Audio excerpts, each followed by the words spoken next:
यह कहानी एक गांव की है जहां सौरभ नाम का लड़का रहता था। वह हनुमान का बहुत बड़ा भक्त था। वह हर मंगलवार को बंदरों को केला खिलाता था। गरीब वह लोगों को भोजन करवाता था। यह देखकर हनुमान जी की कटकृपा उस पर होने लगी। सौरभ की अच्छी जगह नौकरी लगी, वहां पर वह अच्छा खासा कमाना लगा। एक दिन रात 11 बजे तेज बारिश हुई और वह घर से निकल गया। उसे लगा कि शायद बारिश थोड़ी दूरी पर ही रुक जाएगी, लेकिन ऐसा नहीं हुआ। सौरभ अपनी बाइक से हाईवे से निकल रहा था। बारिश के समय कुछ भी अच्छे तरीके से नहीं दिख रहा था। फिर भी वह आगे बढ़ती हुई पीछे से अचानक एक ट्रक तेजी से आ रही थी। वह ट्रक और सौरभ की बाइक की टक्कर होने वाली थी। अचानक से उस ट्रक के आगे विशाल शरीर के साथ हनुमान जी का ज्ञान एक हो गया। यह बात खुद उस ट्रक ड्राइवर ने बताई। बताया गया कि अगर ट्रक में कभी भी ब्रेक आता है तो हम बहुत धीरे धीरे करके ब्रेक लगाते हैं। टैब ट्रक कंट्रोल में आता है। लेकिन शांत की बात यह थी कि भगवान हनुमान जी को देखकर मैंने ब्रेक नहीं लगाया था। फिर भी उसने ट्रक कंट्रोल कैसे किया, ये मुझे अभी तक समझ नहीं आ रहा। इसके बाद मैंने देखा कि हनुमान जी एक बाइक वाले के पीछे बैठे थे, जिसे देखकर मैं घबरा गया और मैंने बाइक वाले के साथ अपने ट्रक को चलाने की कोशिश की। मैंने उस बाइक वाले स्पेसिफिक को संकेत दिया कि तुम अपनी बाइक को रोको। तब उसने अपनी बाइक को खरीदा। जैसे ही मैं उस लड़के को यह उपदेश देने के लिए बाइक के पास गया तो वहां पर हनुमान जी नहीं थे। ये देखकर मैं थोड़ा सा घबरा गया और उस लड़के को ऑफर किया गया कि शादी जान, आज हनुमान जी ने बचाई है। अगर वो बीच में नहीं आए तो बाइक छोड़ दो। और मेरे ट्रक का बहुत ही बुरा रिकॉर्ड हो सकता था, जिसमें आज शायद हम दोनों ही नहीं बचते। जब मैं सबसे पहले वफादारी से आया था, तब अचानक से अपने विशाल शरीर के साथ हनुमान जी प्रकट हुए और खुद ब खुद ट्रक के ब्रेक लग गया। यह देखकर सौरभ को खुशी भी हुई और घबराहट भी हुई। सबसे पहले उन्होंने हनुमान जी का अनुभव किया और ट्रक वाले से बोला कि हनुमान जी मेरी रग रग में बसते हैं। मैं उन्हें दिल से चाहता हूं। मैं रोजाना उनकी भक्ति करता हूं। शायद इसीलिए उन्होंने आज मेरी जान बचाने के लिए यह सब किया। यह सुनकर ट्रक ड्राइवर बोला कि मैंने भी कभी भगवान को ना तो महसूस किया और ना ही देखा है, लेकिन शायद आपकी सच्ची भक्ति की वजह से मुझे साक्षात रूप में देखने का मौका मिला। ट्रक ड्राइवर सौरभ का धन्यवाद करने लगा। फिर सौरभ ने बताया कि जब मैं हाईवे पर था तब मुझे लगा कि अचानक मेरी बाइक भारी हो गई, लेकिन मैंने उसे अपना भ्रम समझा। लेकिन आज एक बात तो सच है कि भक्ति में ही शक्ति है, जिसका उदाहरण आज मैंने देखा। अब मैं भी हनुमान जी को दिल से मानूंगा और उनकी पूजा अर्चना करूंगा, ताकि वह आपकी तरह मेरे साथ भी रहे। जब सौरभ की गाड़ी एक चुड़ैल ने बीच रोड में कर दी खराब, फिर उसके साथ जो किया उसे सुनकर आप भी हैरान रह जाएंगे।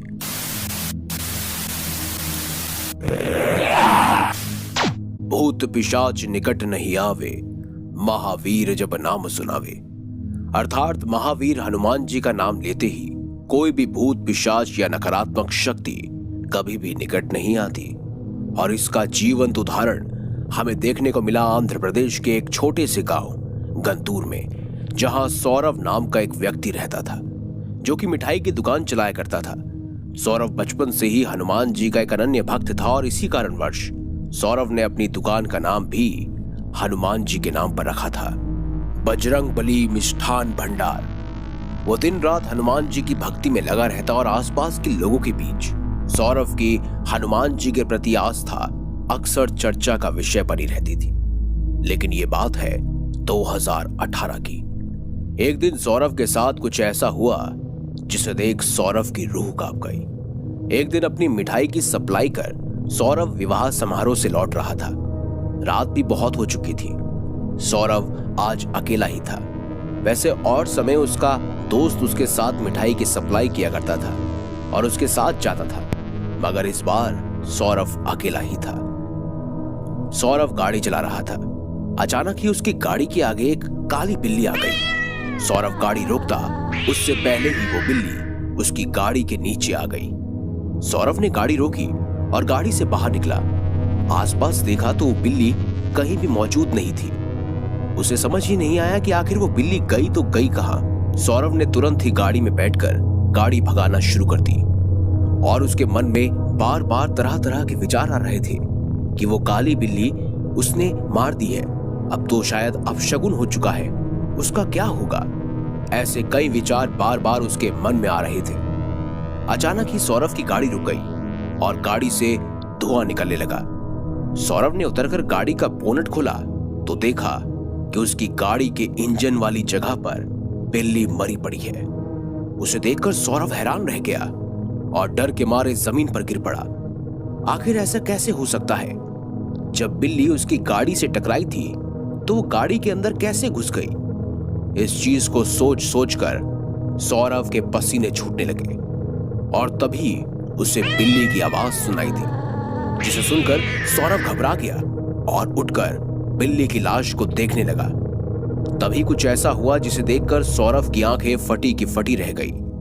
वो मरी हुई बिल्ली अब वहां पर नहीं थी। सौरभ ने ही जैसे ही गाड़ी का बोनट बंद कर गाड़ी में अंदर बैठा, उसने देखा कि काले रंग की बिल्ली उसकी पिछली सीट पर बैठी हुई है। उसे देखते ही सौरभ के प्राण सूख गए। सौरभ को कुछ भी समझ नहीं आ रहा था कि वो करे तो करे क्या।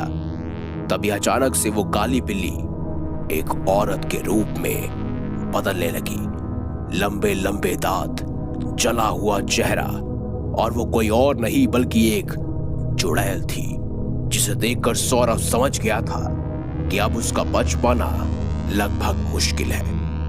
तभी उस चुड़ैल के मुंह से सिर्फ एक बात निकली, जिसे सुनकर सौरभ के दिल की धड़कन लगभग रुक सी गई।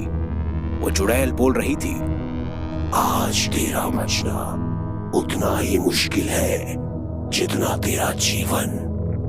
आज तू मेरे चुंगल से बच नहीं पाएगा सौरभ।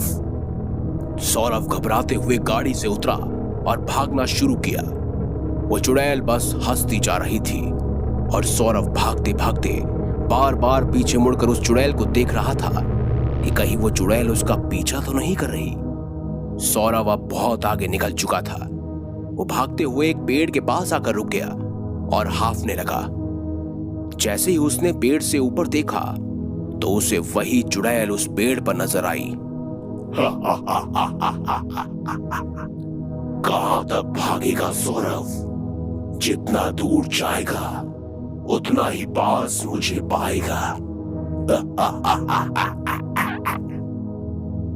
सौरभ भागता भागता वापस अपनी गाड़ी के पास पहुंच गया। वो अपनी गाड़ी को देखकर हैरान रह गया कि आखिर वो कैसे इतना भागने के बावजूद अपनी ही गाड़ी तक वापस आ गया।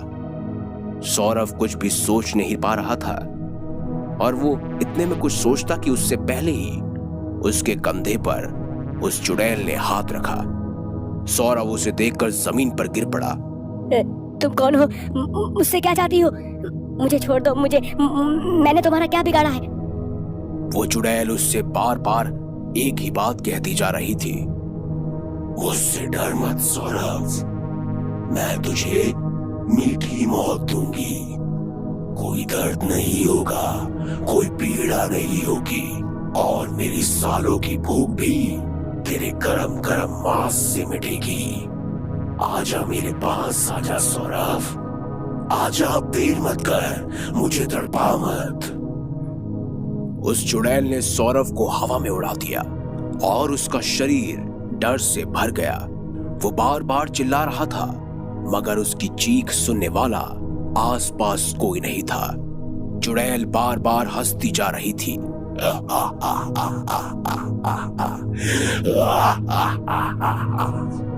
लगातार सौरभ का दम घुटता जा रहा था। उसकी आंखें लगभग बंद हो गई थी और तभी सौरभ को याद आया उसके बचपन का एक किस्सा। जब सौरभ रात के अंधकार से डरता था, उसकी मां ने उससे कई बार कहा था, बेटा जब भी कभी तुझे डर लगे या कोई मुसीबत में हो तो हनुमान चालीसा पढ़ लेना, तेरा सारा दुख दर्द दूर हो जाएगा। फिर क्या, तुरंत उसने डरते हुए हनुमान चालीसा का पाठ करते हुए बजरंगबली को याद करना शुरू कर दिया और अब वो चुड़ैल उसका गला और तेजी से दबा रही थी, मगर फिर भी सौरभ हनुमान चालीसा पढ़ता जा रहा था।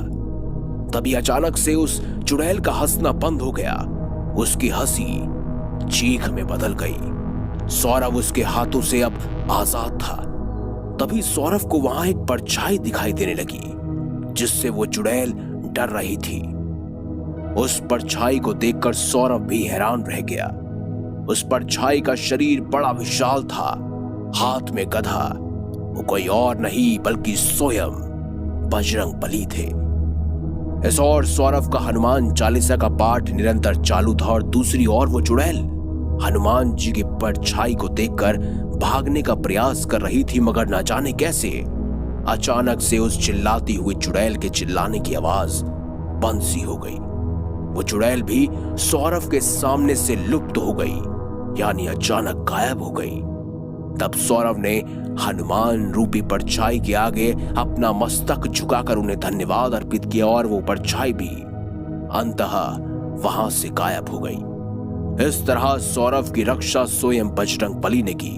ये जानकर उसका विश्वास बजरंगबली के प्रति और दृढ़ हो गया।